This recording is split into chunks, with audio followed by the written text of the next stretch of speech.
যারা নিয়ত করতেছেন হাত তোলেন। আল্লাহ আমাদের সবাইকে আমল করার তৌফিক দান করুন। আল্লাহ আমাদের সবাইকে কবুলের মঞ্জুর করুন।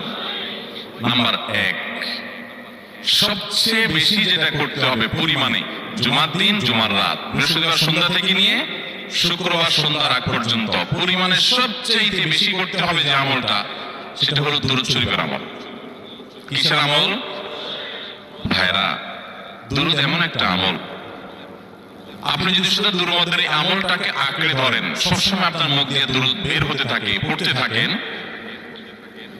তো নবী করিম সাল্লাল্লাহু আলাইহি সাল্লামের ভাষ্য অনুযায়ী, তার ওয়াদা অনুযায়ী, ইদান তুকফা হাম্মুক ওয়া তুগফার যামবুক, তোমার যত পেরেশানি আছে নবী সাল্লাল্লাহু আলাইহি সাল্লাম বলেছেন, এই সব পেরেশানি দূর করার জন্য এই দুরূদের আমলটা যথেষ্ট হবে ইনশাআল্লাহ।